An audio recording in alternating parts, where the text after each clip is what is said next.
Hi everyone, I'm Emile from Smash. I'm going to be talking about Unreal in installations.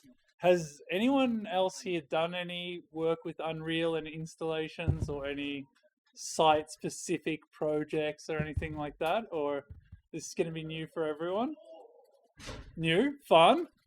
Yeah, well, I hope this is just like it's going to be maybe 20% more technical than the last talk, but mostly going to be going through a few projects, showing what's possible. Maybe you get inspired, maybe you have some free time over, or you want to try other stuff apart from games. Show quickly our show reel. Oh, we do have sound. Is this?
So, oh, thanks. Yeah, so Smash, we call ourselves an experience design studio, which is kind of like a bit of an unclear, slightly fluffy term, but basically we do everything that isn't like standard 3D animation on a like that's going to be shown on a regular screen, and normally not just like regular sort of standard games that are going to be published through a publisher either, but all these kind of like other things that are experiences, most of it interactive, but some of the stuff I'm going to show is also like static content, but site specific projections. And My name's Emile. As I said, I'm a technical artist and a bit of like a blueprint vibe lord. So I'm like somewhat, I'm sort of the technical one at the team, but a lot of the stuff we do is not like, doesn't require super high levels of technical competency, at least in Unreal. It's more like combining these fun parts together to create something cool. So yeah, let's just start talking through some of the projects that you saw there, and I can explain what we did and why it's fun. I think. So this is a project we did for a conference here. It's called NextM. It's like a marketing and tech conference, and it uses skeleton tracking. Does everyone here know what skeleton tracking is? Kind of.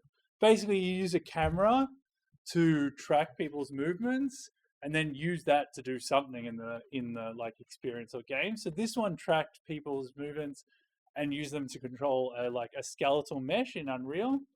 Often when we get a budget for things, it's like not super massive. So we do often like this. We probably used about like 50% of the assets are from the Fab store. So like downloaded some stuff, added our own lighting, connecting like different elements. So using the camera to create this space, and obviously important that like this one, the camera is like facing out, so it really feels, and it's like measuring you, so you get this feeling like you're looking at a mirror, and you get to be a diver. And it's using a depth camera, so you can use regular RGB cameras for this type of skeleton tracking things, but depth cameras tend to work a little bit better. And there's quite a lot of them out there. And I mean, if you haven't used one or tried one out before, they're not super expensive and they're fun things to do. And you can do a lot of different like experimental things with them. So I recommend trying them out. And if you're doing an experience like this, one of the important things is you want to get this feeling that like you can dance and the thing is going to dance with you. It really needs to be super snappy. So with this experience, it was super important that we just found the camera that had like the quickest response time and the most accurate thing, rather than maybe working in low light or like there's another other factors you might think about. And then here's another way we've used skeleton tracking, but this is in a way that's like no, it doesn't have that same one to one just tracking you. So it was for this TV show. Does anyone watch it? Welcome to Derry. Yeah. So to promote it, it's in the Node in Stockholm. There's like at T-Centralen in Sergels Torg. There's this big screen, and it's sort of like big screen AR. So it uses skeleton tracking as well, except yeah, as I said, instead of like just having a one-to-one mapping of the character, these balloons followed you. So it kind of created this like creepy little feelings. And yeah, so like I think a lot of people have used like Snapchat and all these kind of filters and AR filters, and they're quite fun. But the boring thing is that it's like on such a small screen, so you can't really share the experience in the same way. So we thought it was fun to do this.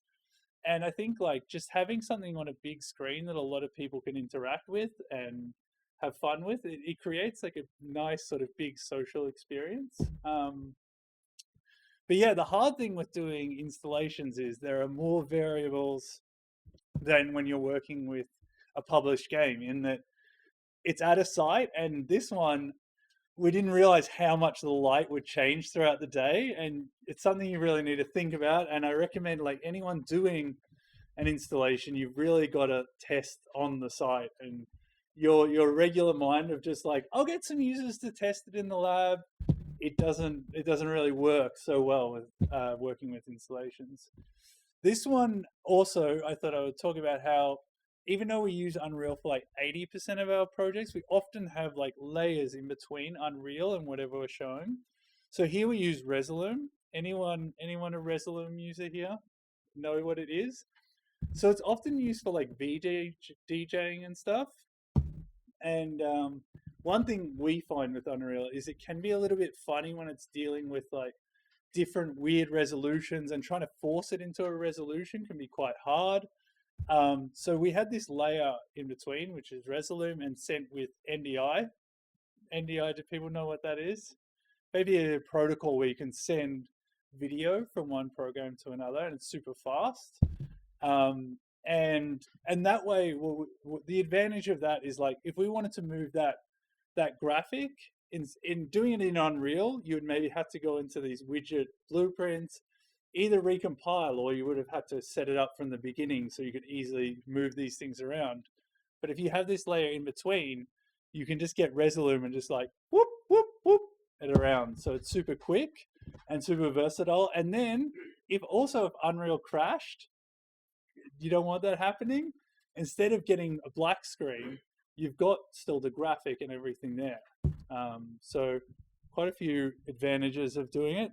Obviously, you could just do this all in Unreal, but we think it's saving you some time.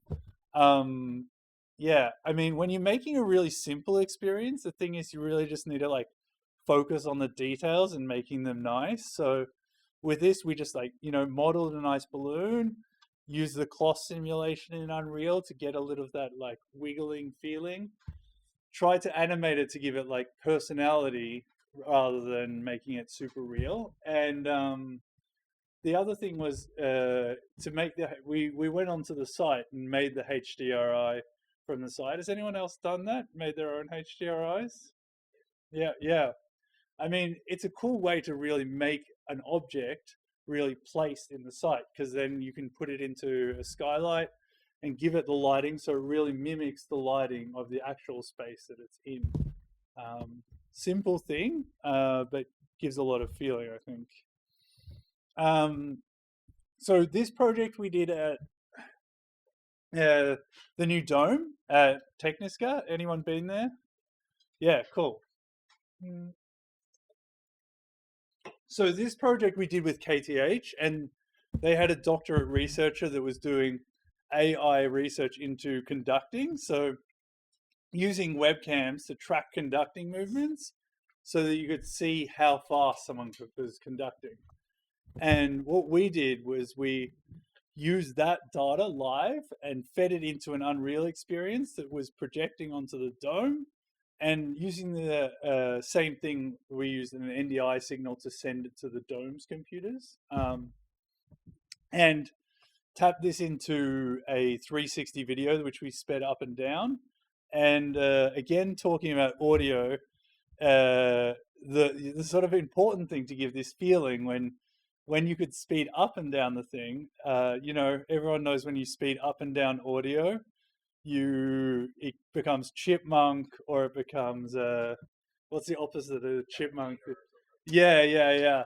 Which we didn't want for this. We wanted it to sound correct, but luckily there was a MetaSounds plugin that we found that uses this time space algorithm that makes it sound much more natural. But it's still hard to get rid of this like slight tinniness if you slow things down a lot. But it got rid of most of it. Yeah.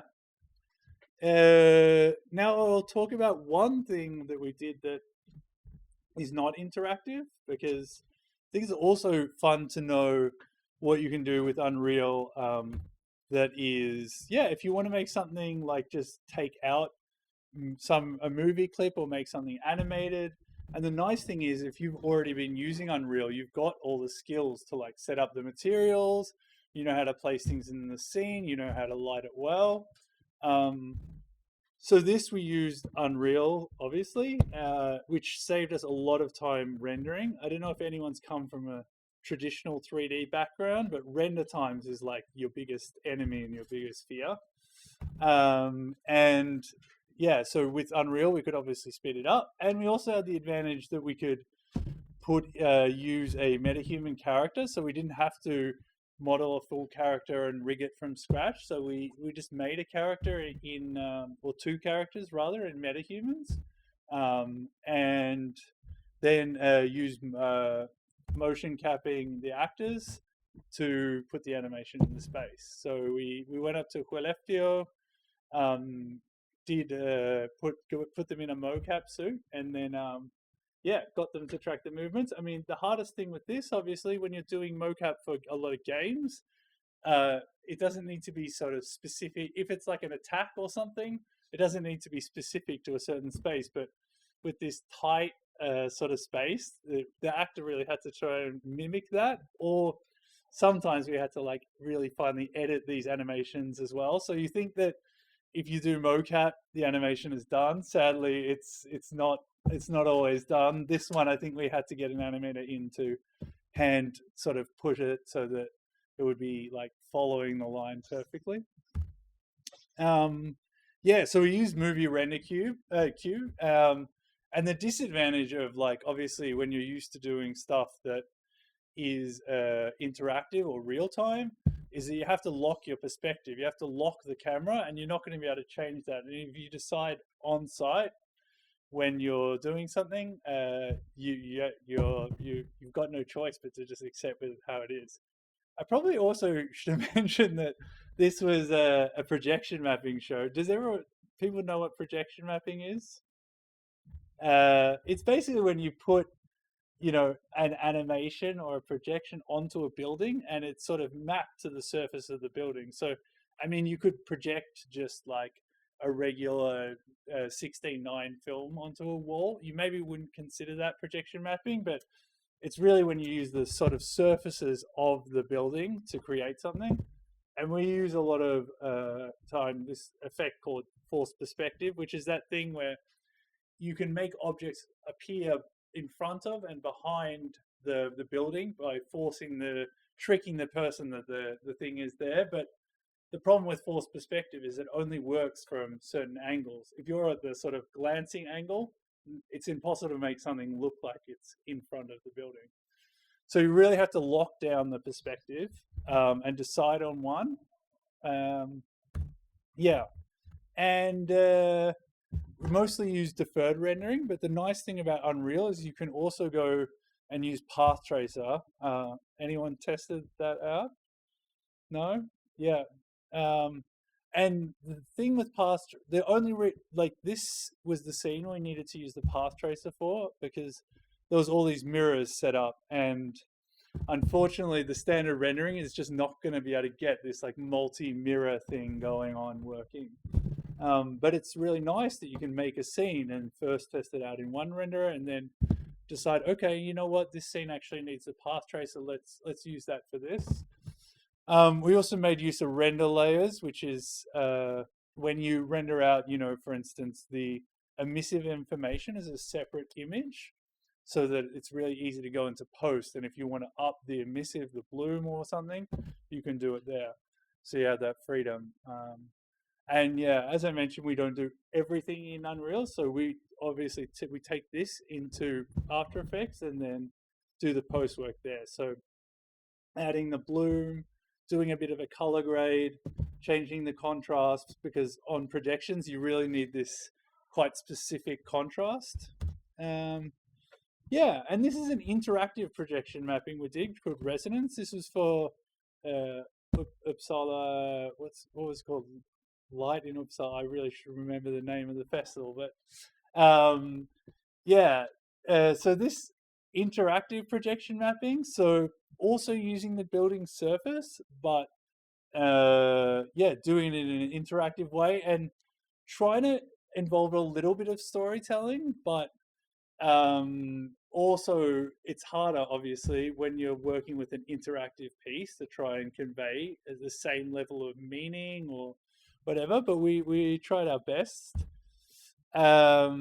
Yeah, so basically you stepped on these four pads and that set off these color explosions on the building, and at the same time you could also sort of charge up this energy on the building as well. um, yeah, so as with all our pieces, whenever we can, we try and involve sound in there, because sound is like 50% of the experience and often something that gets forgotten and or just like ends up as an afterthought. But if you really, I mean, I think, when you were watching the show reel before, if I had to play that without sound, it would have been like 25% as cool or something like that.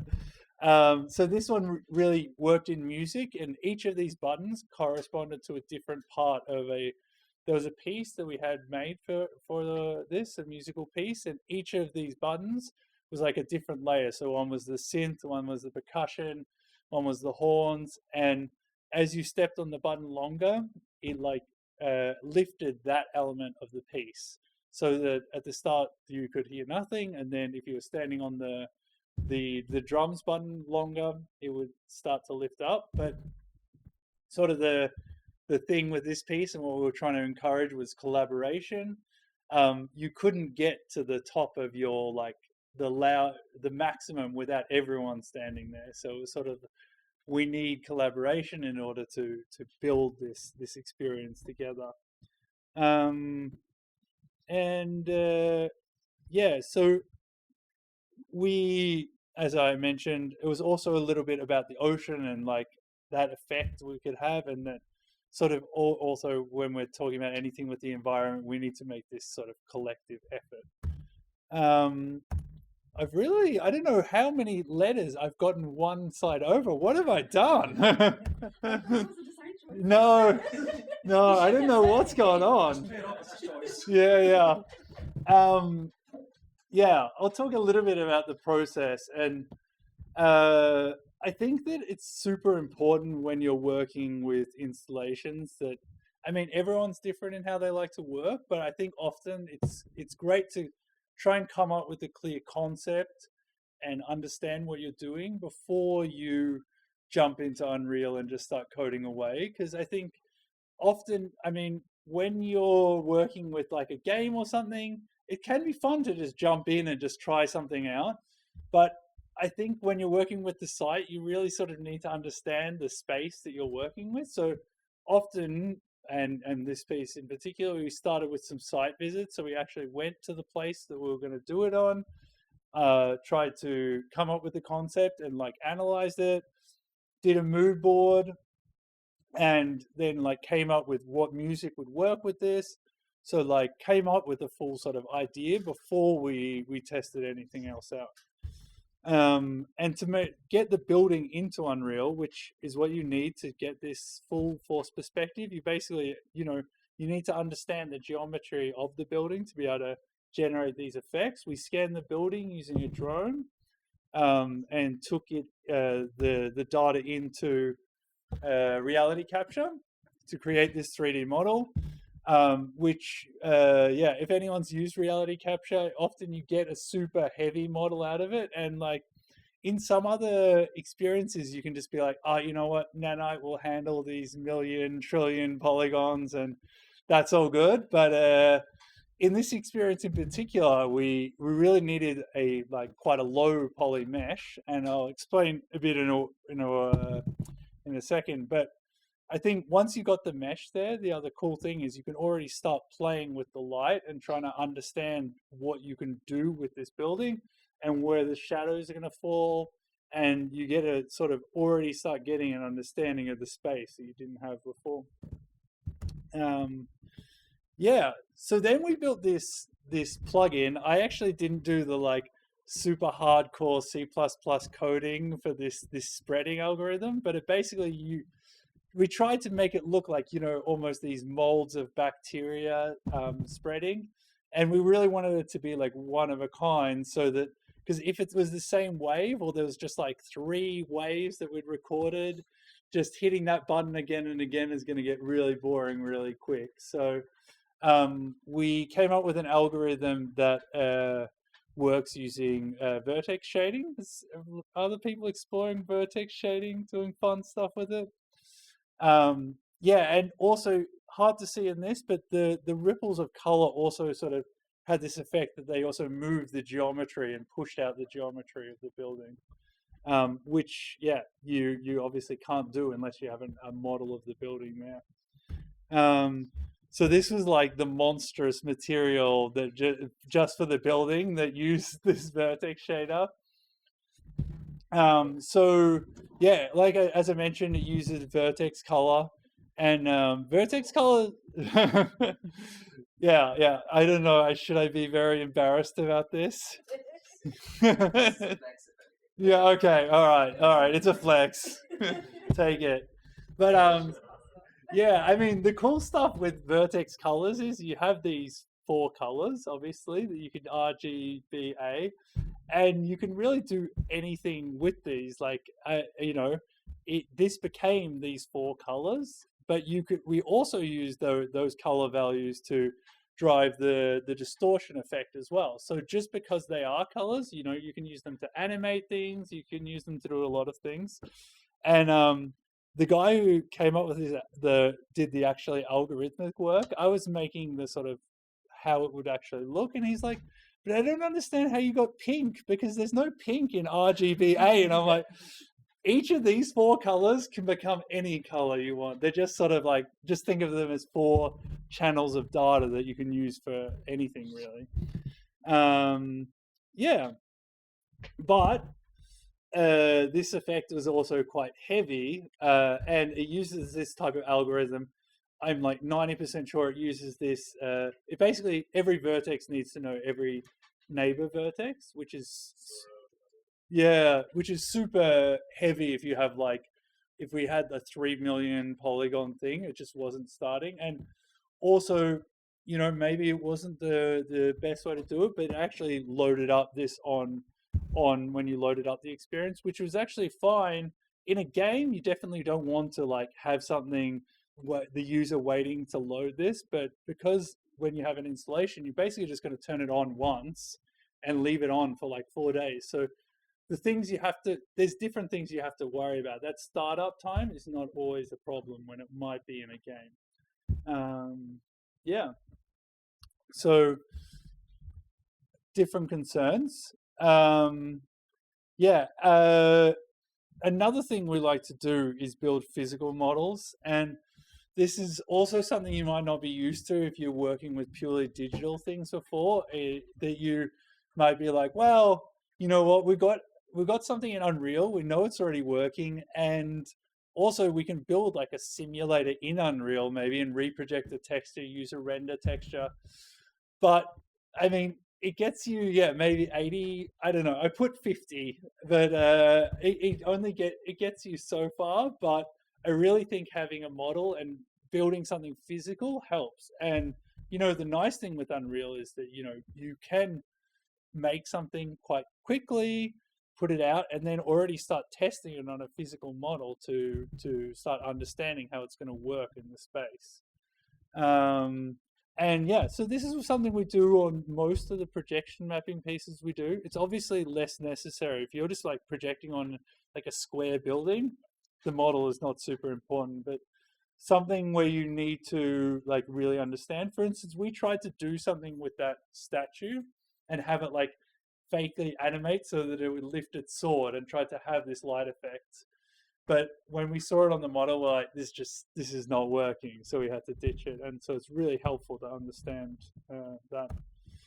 Um, and again, with like I spoke about with the it project, we normally have a layer in between when we do these projections, and we use Resolume. And for this, there's also another software called Mad Mapper, and one of the things you do with this is stretch the image so that if you've got a part of your experience that you're projecting onto, and you're thinking it's going to hit a certain window, it's going to be really hard to get a projector to like perfectly line up. And when you're doing this forced perspective, you sort of bake the perspective in, so your image coming out of Unreal may be like squashed or look a bit weird, and then you use Resolume or something to undistort the image so that it fits onto the surface. Again, you could obviously come up with a tool in Unreal that sort of stretched it, but when something already exists, it's much easier just to use that.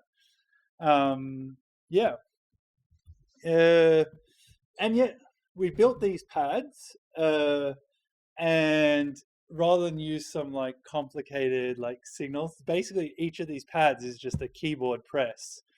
So they have a little controller in them.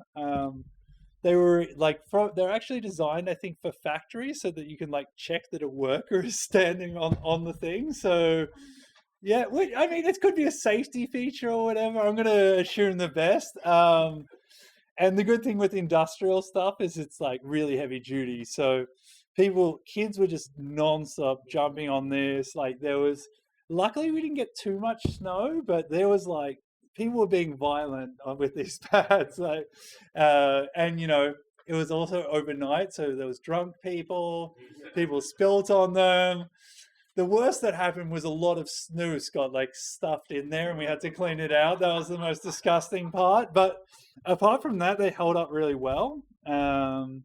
Yeah, and I think that's something like kind of cool to think of when you're doing installations, is that like often you can have something as simple as a button, but if you just change the form or the shape or whatever, it really changes how it feels. Like if we just had like a keyboard with 4 buttons on it, I don't think this experience would have been received nearly as well. Nothing wrong with keyboards and buttons. I know everyone's like game makers here, so yeah. And to get this like music syncing with the experience, we use the quartz system in Unreal. I don't know if anyone else has played with that, but basically the main trick to having these 4 tracks synced is that the easiest thing is you have them kind of playing silently the whole time, so then you can just have knobs of volume, you can turn them up, and you're never having to worry about them like being synced. Yeah, and each of these musical like things had like a different architectural detail. So one was like these inner arches, one was the outer arches, and so the music and the lighting sort of interacted with each other and came up together until there was a grand crescendo, and there was like this effect and all the bricks moved in and out. Yeah, I think one thing, and I guess this is something really relevant with games as well, like it is quite hard when you're used to telling stories and being like doing more storytelling experiences. Like, how do you weave that into something interactive, and particularly something that's interactive with multiple people? So, um, I mean, you do have to sort of think in a different way, and you have to be aware. And I think that this is what kind of happens. Is what's kind of exciting is that there is like these emergent narratives that happen in the space. And the really cool thing when you make something like this is that, you know, people get to look each other in the eyes while this narrative is going on, which is not something that happens in games. You know, people can look at each other and jump on these things together, and for me that's really cool. Yeah.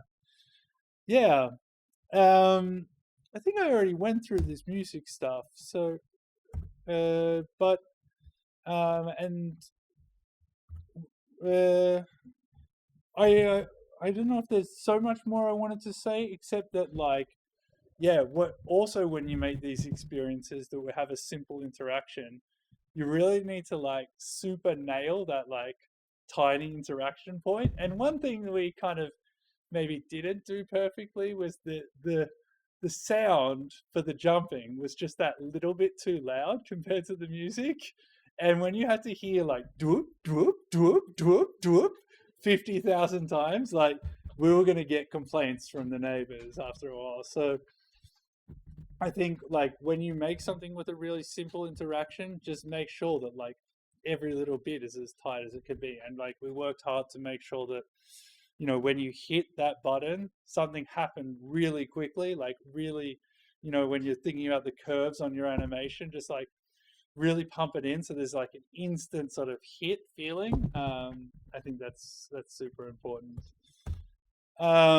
Yeah, so why use Unreal in the installations? I think it's really cool that you can jump between pre-rendered and interactive stuff like you've seen that we do, and you can even do it with the same content. Which, you know, if you're working with like more traditional 3D software, it's really hard to jump into and make it interactive. But when you have an interactive piece in Unreal, you can easily take out this pre-rendered stuff. And I'm guessing that's what some of you are already doing when you're taking out little like demos for your games or whatever.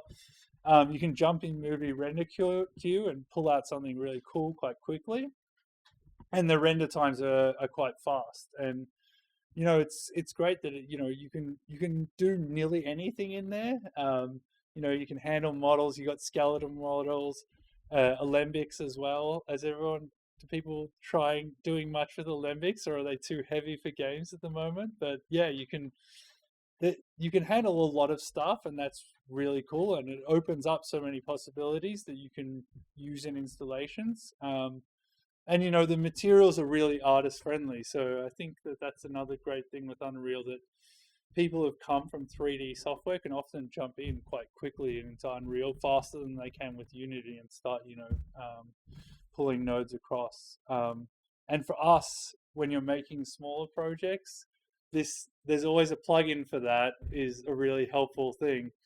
That you don't have to start from scratch very often. The like that spreading algorithm was one of the few times where we were like, there should be a plugin for this. This should already exist, and we couldn't find it. Yeah, and that it looks great, or like you don't have to do much to make Unreal look good. Like the lights or lighting also looks pretty good out of the box. And as I mentioned, we really try and focus on the sound. So having these already a lot of these audio controls, whether it's like the meta sound stuff where you can, you know, make your own sounds, or using chords to set up, or even setting up like a lot of different sound layers is really easy in Unreal, and you can tweak them really quickly. Um, the limits though is like, yeah, graphically it's still not quite as impressive as V-Ray or some of these other like rendering engines. But I hope you can make up for it in the sense that you can iterate much faster. So like you can artistically come up with something much quicker, and much more satisfying. And I spoke about render layers, but Unreal just doesn't have the render layer capacity that you have in V-Ray, where you can take out these things called chroma mats, which separate every single object into a separate layer, so it's really easy to tweak in post. I mentioned like UI changes in Unreal just take way longer than they would if you were using like web or just like or Resolume or anything else. And also we've had maybe someone else has the great solution for this, but we had like Unreal trying to put it into strange resolutions, and just like forcing it into resolutions can be a bit tricky. And that's why it's nice to have this layer in between. Yeah, cool. That's all from me. Thank you very much for listening. Um,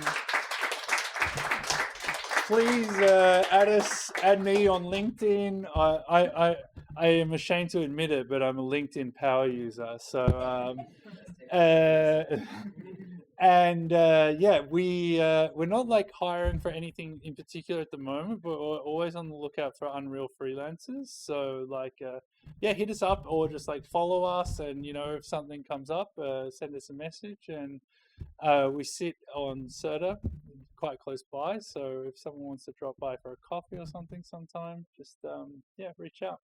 Thank you. Oh yeah. Is there any questions? Yeah.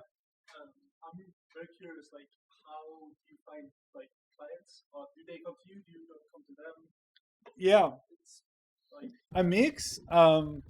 With the projection mapping stuff, we've sort of built a little bit of a reputation as like I don't want to say the projection mapping company in Stockholm, but one of the top ones. So the stuff kind of comes to us.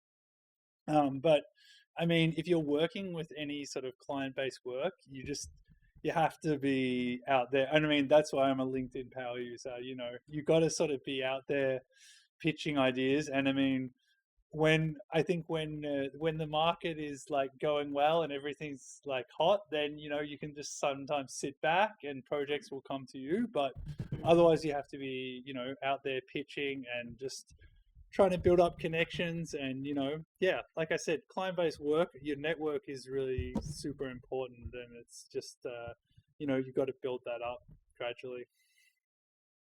Yeah. Did you happen to do the one that was on the roof? It was at the castle in Afghanistan. It was like the carols was on the roof. We didn't do that. Is there someone better than us? Don't tell me that. There was quite a few around that evening. No, this one was at it was near. This one was near Gumlistan. It was like just across the road from Gumlistan. This one, Konstakademin. Do people know where that is? Yeah. So it's the old F12. What was the club? There was some club there. Yeah.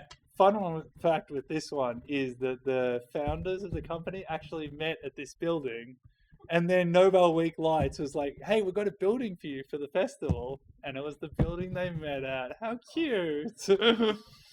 Yeah. Yeah. What's the turnaround for these projects? Often really short. Like sometimes when you're working with a client, sometimes there'll be a long time when they're like, we think we want something, we're pretty sure we want something, we're 90% sure, 95% sure, and then it's go time, and you've got like 4 weeks or something.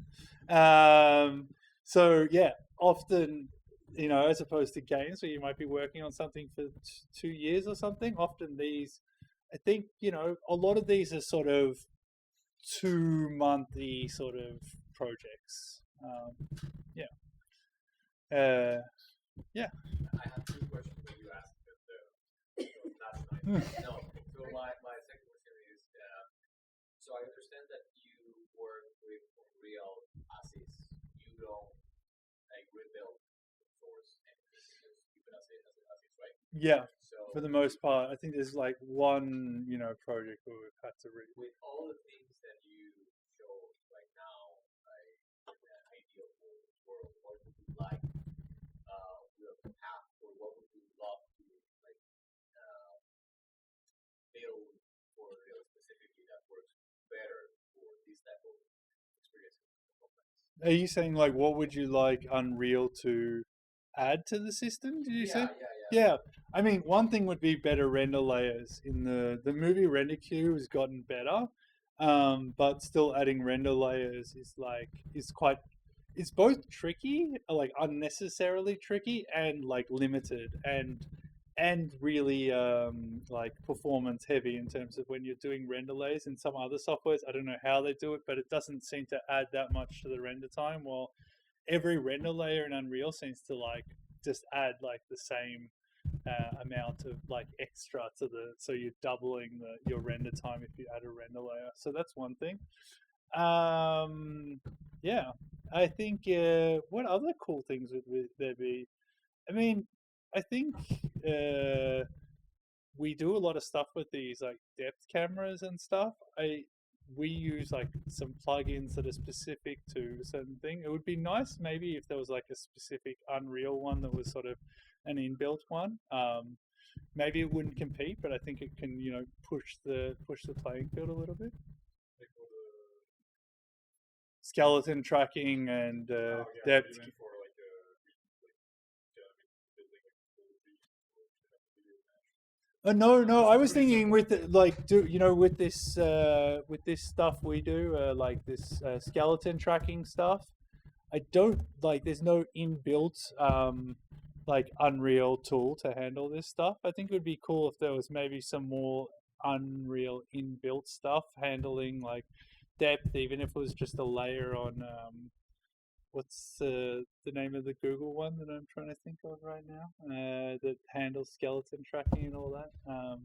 Yeah, but the sadly is like that adding some like inbuilt tools that handle this, and because this is like some proprietary plugin that we use, it'd be cool if there was like an Unreal own one. I think. Regarding render layer, I am new to Unreal. Yeah. You are talking about that adding render layers to blueprints adds an overhead, or Well, specifically, I was thinking about when you're using like doing pre-rendered content. So when you're rendering out a movie, and I think there is probably an overhead when you, I don't know, someone who's more technical maybe can answer when you're adding layers in in the like in a real-time experience, but specifically when you're rendering out render layers, so you're getting multiple images out rather than just like the main RGB beauty pass, as it's called. You might have a pass where you just see the emissive stuff, so that you can take that into like After Effects or something and boost the bloom or whatever you want to do. When you have those multiple images coming out, it like doubles the render time, and render times in Unreal are shorter, but like doubling it's still not nice. And doing this chroma key thing where you have like every single object is a separate layer that you can really easily tweak. I don't think it's possible in Unreal at the moment. There isn't something, so having that available would be really nice, because then you have like, yeah, you can go in into After Effects and just tweak like one specific object you want to follow and change the color of that really easily or something like that. you're talking specifically about offline rendering. Yeah, well, like, Yeah, yeah. which we should not really do that when we like I guess like with their system that you have like with Blender, like we do all the rendering stuff in Blender, the 3D interactive stuff. Yeah. The engine, but we do like an import. Yeah, I mean, we like these pro like most of the like pre-rendered stuff we do is pre-rendered in Unreal Engine. So we use the movie render queue because, as I mentioned, like short turnarounds, we don't have a server like a render farm or anything like that. So like rendering something like this would take like potentially at least a week of rendering, even though it was like a 5-minute thing, because it's also many surfaces. But yeah, so we're pretty like the quality in Unreal. It's not necessarily like V-Ray quality, but it's still quite nice, and the ability to iterate more means you can really push up the sort of artistic creative part of it. So there's for even when we do like have in the past done more just like standard screen based animations, also used Unreal and rendered the whole thing in Unreal as well. And there's fun things that you can actually easier to do in Unreal than a render engine. You can often play with some fun like post process effects and sort of, and also if you've already got the skill set in Unreal, if you're planning on making an animation, like it's probably easier just to do it in Unreal rather than learning a whole new rendering skill set and trying to learn V-Ray or something like that. Any other questions?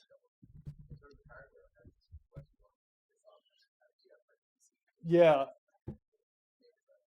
Good question. Like when you're when you're playing like a movie, like something that is pre-rendered, you often you play it on a PC, but you don't need a super high level PC, just something capable of playing like a 4K sort of movie. And then you also need to use this Resolume, so that's why you can't just use like a media player, because if you're going to be stretching it or whatever. But yeah, often like you can, when you're thinking about these short times on a project, you can either spend like an extra month optimizing everything so everything works really fast, like, and you can run it on like a 1080, or you can just buy out a computer. And so often, like, whenever we get the chance, we just tell the client, like, just buy that 60,000 crown computer, and it's going to save you money in a way, because it's like less hours you have to put in it. And that's the nicest thing about working with installations, is like you only have to make it work on one machine, or maybe 3 machines or something like that. But like making things work on like 100 different configurations and everything, obviously it's a lot of work, and that's one of the ways you save time in these sort of projects. Yeah. Thanks for the presentation. I like that you mentioned that the audio is part of the whole experience. Maybe work. I just want to share maybe like about sound effects. One thing, if you have very few sound effects that are playing a lot, you can vary it. You can make a variation. Yeah. The exact sound Yeah. effect, a little bit. Because you get really sick of it. And I think now actually in Unreal, it's just you don't even have to like code that. I think if you just drop a sound in, there's a like pitch randomization. You can add just a bit of pitch randomization, and then if you use meta sounds or whatever, you can create something so it's a bit more of a cool complex. So are you an audio person? Or? Yeah, cool, awesome. Anyone else, or we? Yeah, we all are. Okay, cool. I guess that was all for questions. Yeah, thank you so much for listening. Pleasure being here.